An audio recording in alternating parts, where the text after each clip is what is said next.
There's a growing faction on the right that's trying to hijack Turning Point USA and steer it away from the course that Charlie Kirk had set it on. And this has been happening for some time. They've pulled donations. They've publicly denounced Charlie for having certain people on stage, like Tucker Carlson and Israel critic comic Dave Smith and others.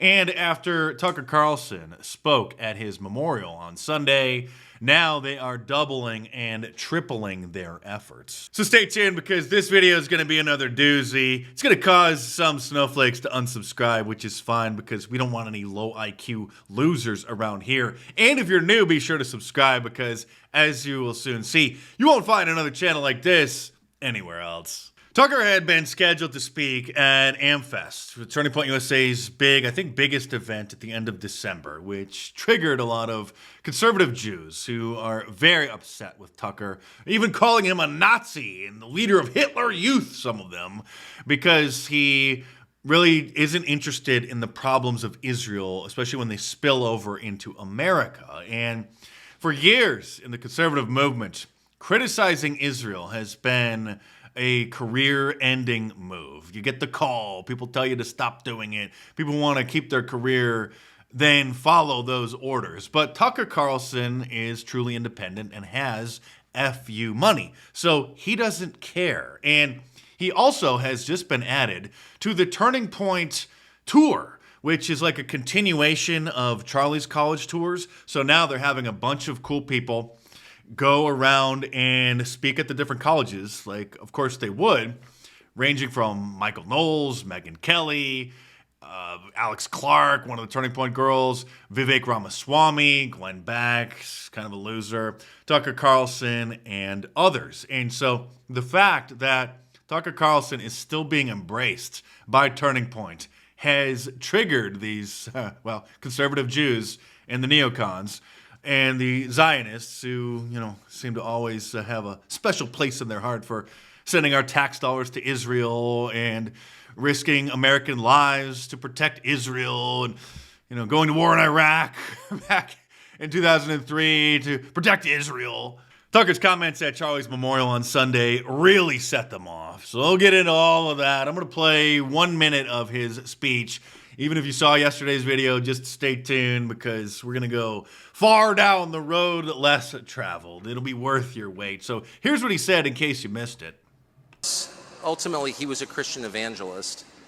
And it actually reminds me of my favorite story ever. So it's about 2,000 years ago in Jerusalem, and Jesus shows up and he starts talking about the people in power, and he starts doing the worst thing that you can do, which is telling the truth about people. About the Jewish Pharisees, the religious leaders at the time. And they hate it, and they just go bonkers. They hate it.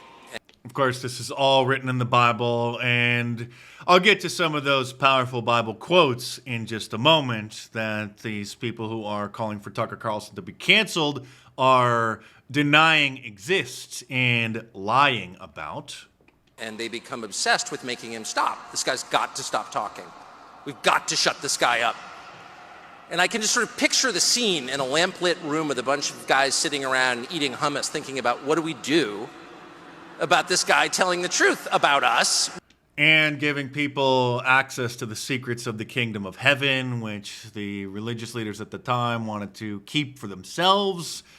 Sort of like the Catholic Church did with Jesus' teachings and then sold indulgences to the ignorant masses. Oh, you've sinned? Well, just give us some money and then God will forgive you. We must make him stop talking. And there's always one guy with the bright idea, and I could just hear him say, I've got an idea, why don't we just kill him? That'll shut him up.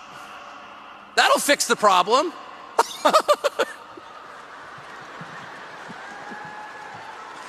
It doesn't work that way. This is a very common analogy about speaking truth to power, how people will persecute you for revealing the power structure. And so Tucker was just telling the story straight from the New Testament. But that upsets a lot of Jews who think that he was a false prophet back then and still to this day. Mark Levin warns that supposed Jew hatred is poisoning America and the GOP after Tucker Carlson's speech at Kirk's memorial. Seth Dillon, who is ethnically Jewish but identifies as a Christian or a Messianic Jew as it's called, but still puts his ethnic group up on a pedestal like many brainwashed Christians do, somehow thinking of they're God's chosen people. It says that I don't think Tucker should be hosted by TPUSA because he's awful.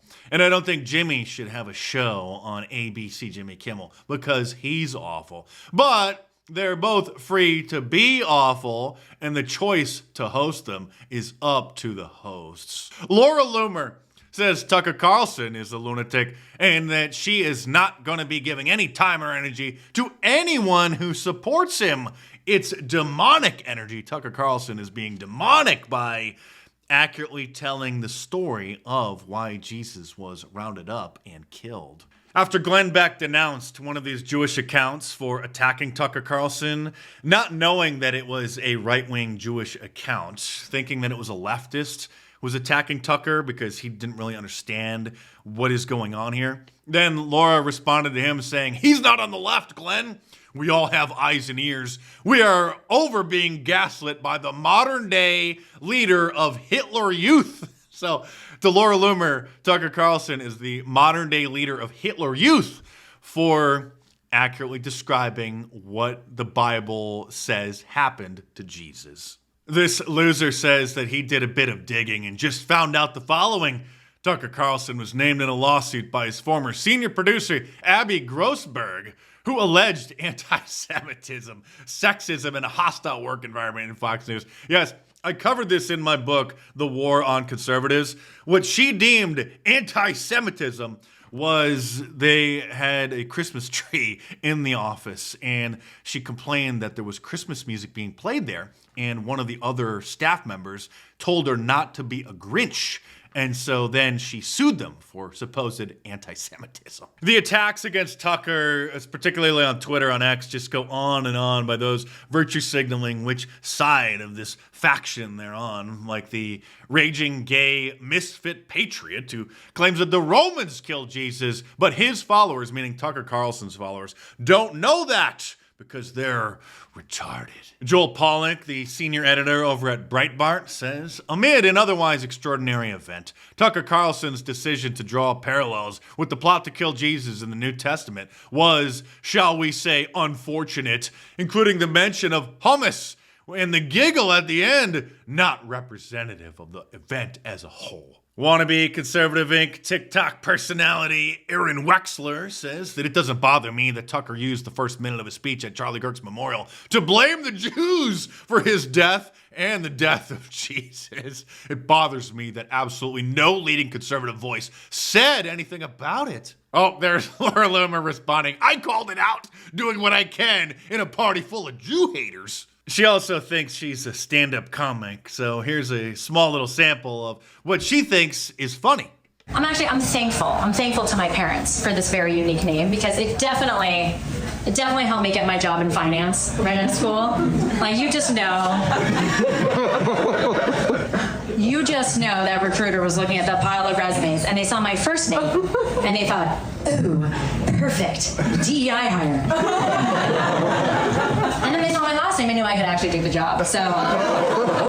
Get it? Because Wexler's a common Jewish name, so it's always okay for them to embrace and brag about certain stereotypes about their culture, but when outsiders do it, then they accuse you of the big A word, being an anti-Semite.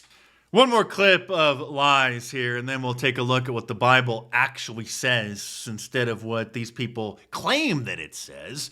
Here is Bari Weiss. She left the New York Times to start an organization called The Free Press, which looks like it's going to be purchased by a big corporate conglomerate, by CBS, for $250 million. That's right. A website that barely gets any traffic at all is going to get purchased by CBS. And then she's going to be brought in as a new CBS executive. But here she is on Bill Maher's show spewing complete nonsense.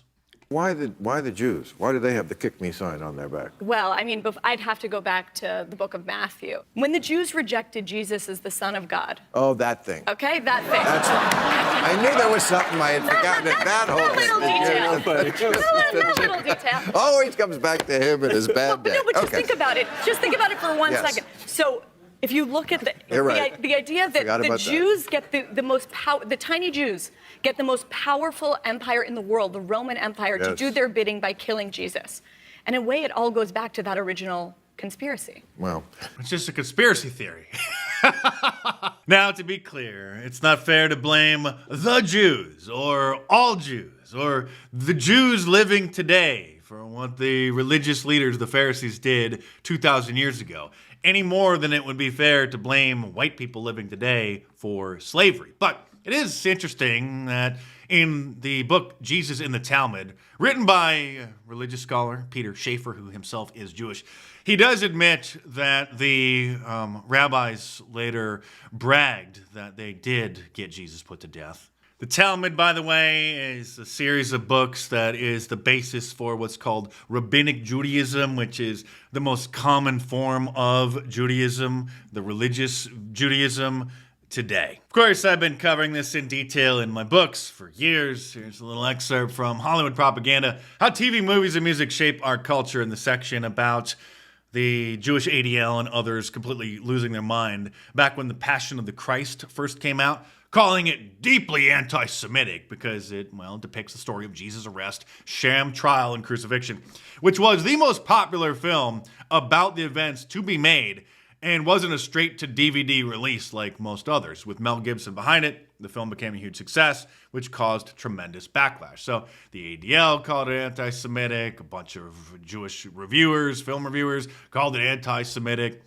But technically, the Romans did it, but at the behest of Jewish leadership in Jerusalem at the time. The Bible makes this very clear, what led to Jesus being crucified. Pontius Pilate is quoted in Matthew 27, verse 24, saying, "I am innocent of this man's blood. It is your responsibility," meaning the Jewish Pharisees, who are the ones who conspired to have him arrested and killed for blasphemy and supposedly being a false Messiah.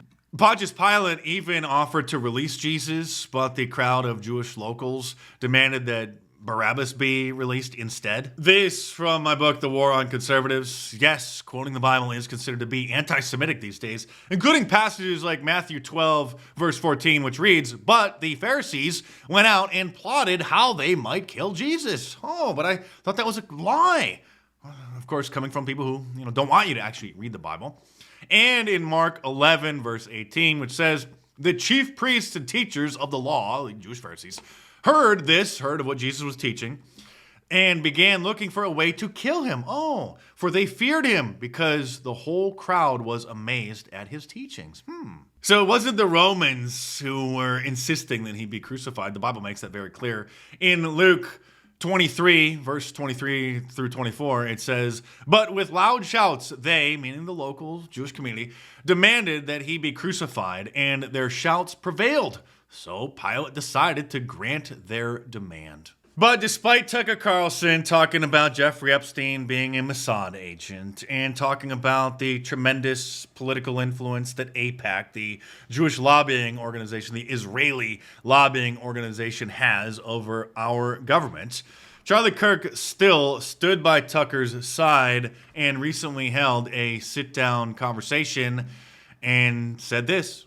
So, let me ask a question. If we were to remove, if people said what Tucker said is anti-Semitic, I don't hold that view. But it's a lot of people on Twitter are calling us out and whatever.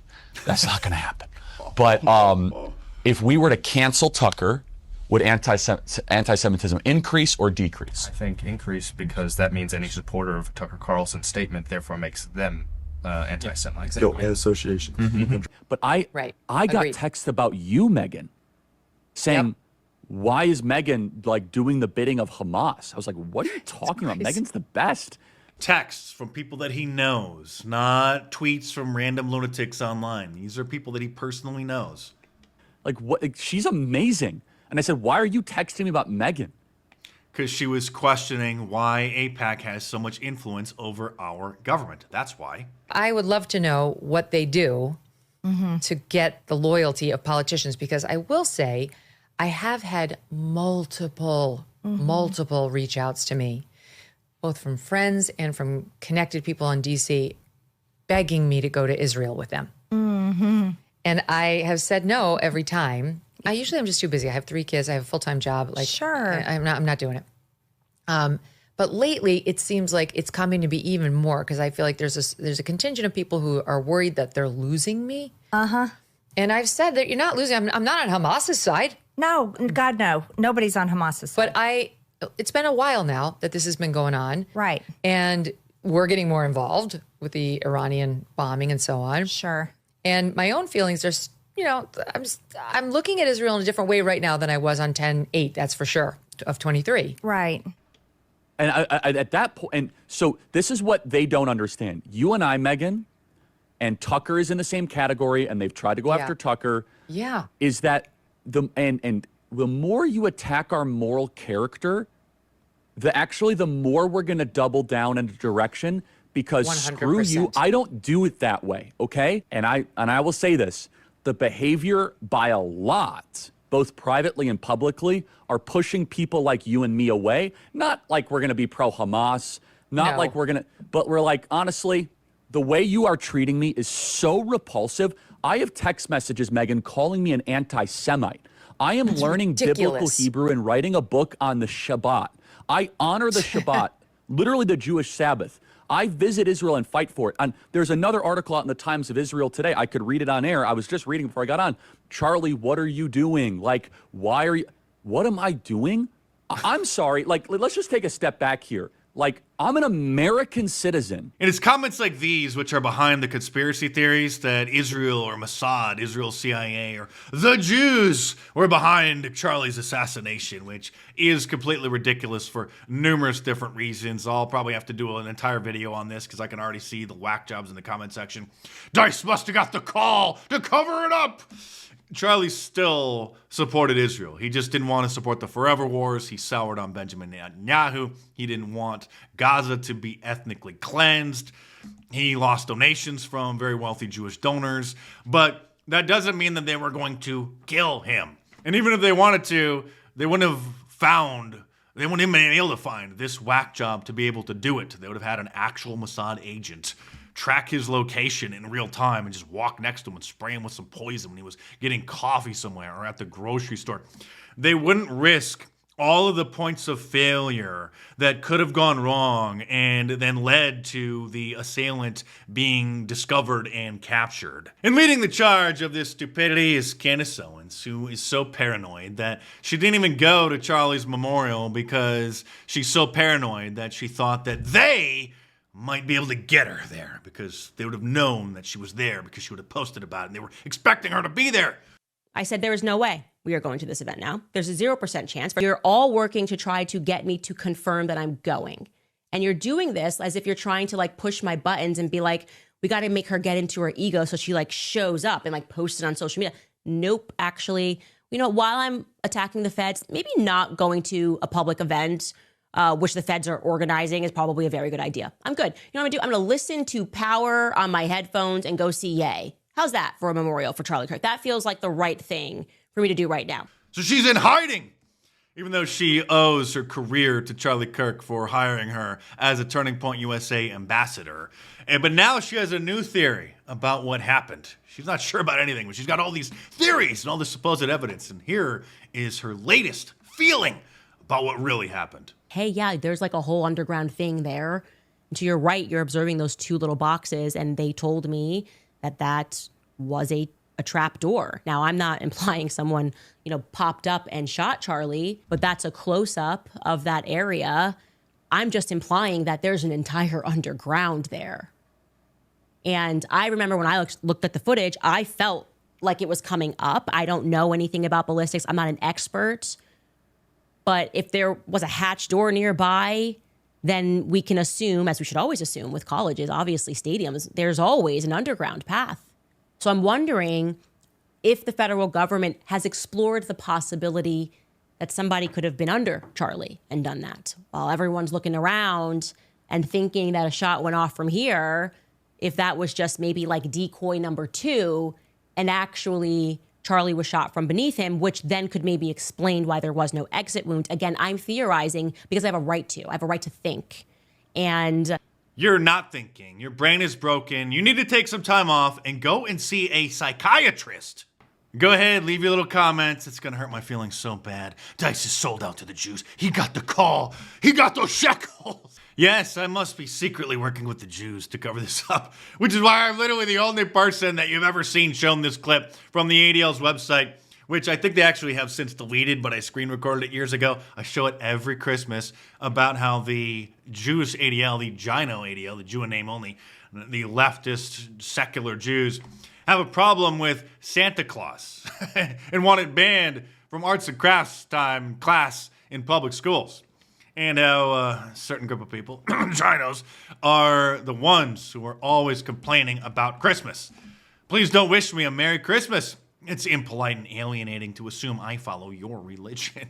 Or this article from NBC News, written by another Gino, who says that they get accosted every time they leave the house every Christmas by Christmas music. Well, if that's how you feel, then maybe you should move to Israel. Because in America, we celebrate Christmas. Even atheists celebrate Christmas because to them, they don't even think about it being a religious holiday. It's just about gathering together with family and friends, putting up some nice decorations. Santa has replaced Jesus.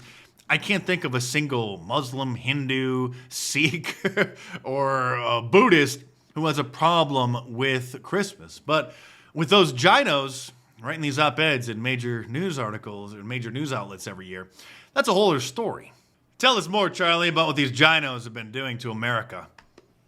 And Jewish donors, they have a lot of explaining to do, a lot of decoupling to do, because Jewish donors have been the number one funding mechanism of radical, open border, neoliberal, quasi-Marxist policies, cultural institutions, and nonprofits. This is a beast created by secular Jews. And now it's coming for Jews, and they're like, what on earth happened? And it's not just the colleges. It's the nonprofits, it's the movies, it's Hollywood, it's all of it. It's like, time for you guys to wake up and say no more. Draw a line in the sand. I don't care if you hate me. Well, they do, but that's still not a motive to kill a guy. And there's a big difference in statistics between correlation and causation, okay? So just because he was speaking some of these very difficult truths doesn't mean that they were going to assassinate him to stop him. And like I said, even if they were, they would have had a professional do it. And then the idiots say, well, this guy's just a patsy. He didn't really do it. There were multiple shooters. The insanity is so strange. I think I'm going to have to do an entire in-depth report debunking it all and mocking the morons who are perpetuating it. Regular viewers know that I hammered Charlie for years when he endorsed gay adoption, and he had a black gay diversity hire come along with him on some of his college campus tours. But also I have been tracking and celebrating his incredible redemption arc. Like when he, and I think he is literally the only mainstream conservative to ever say that Israel is engaging in ethnic cleansing of Gaza. Not a genocide. There's a big difference. The ethnic cleansing is the force or the coercion, removal of a population from an area. And if you've seen any of the footage of what Israel has done to Gaza, they've basically flattened every single building, like 80, 90% of the buildings there. And so, of course, then Benjamin Netanyahu says that that's Hamas. They booby-trapped all of the buildings. In the southern town of Rafah, near the Sinai Desert in Egypt. And that town has been flattened. The reason you see the flattened buildings is because Hamas booby traps every single building. So when we come in, we first have the population moved, even though Hamas tries to keep them in the combat zones. But after they move, and we start to move into the neighborhoods that are now populated only by terrorists, they ignite these booby traps. So what we do is we put in an APC, an armored personnel carrier, with a lot of explosives, detonate it. It sets off all the booby traps, and the buildings begin to collapse as a result of that. They're empty buildings. They're not populated buildings. Every single one of them. But Charlie had the guts to dare say this. But the fact is now Bibi and the Israeli hard-right government has a mandate I gotta be careful the way I say this, they're gonna try to ethnically cleanse Gaza. Yep. I mean, I don't use that term lightly, okay? And this was after he raised the idea that the October 7th attack might have been a stand down. Okay, so Charlie had guts. And while Charlie was America first, while still supporting Israel, the Jewish people, the country, not necessarily the government over there, or the forever war, or as he just said, the ethnic cleansing of Gaza, others, however, like Glenn Beck, see their sole purpose in life to support Israel, a foreign country. I don't know why I was born, but there is something about the state of Israel that connects deeply to me. To have the privilege to stand with the Jew is a tremendous honor. While their government is ethnically cleansing their neighbors? Spiritually. Glenn Beck is a pretend Mormon, by the way. He admitted this. He became a fake Mormon only so that his then girlfriend at the time would marry him because she is a Mormon. So I want to read a letter that I wrote that I am sending to the state of Israel. He wants to become an Israeli citizen, by the way. This from a guy who is so afraid that Christianity and Jesus offends Jews.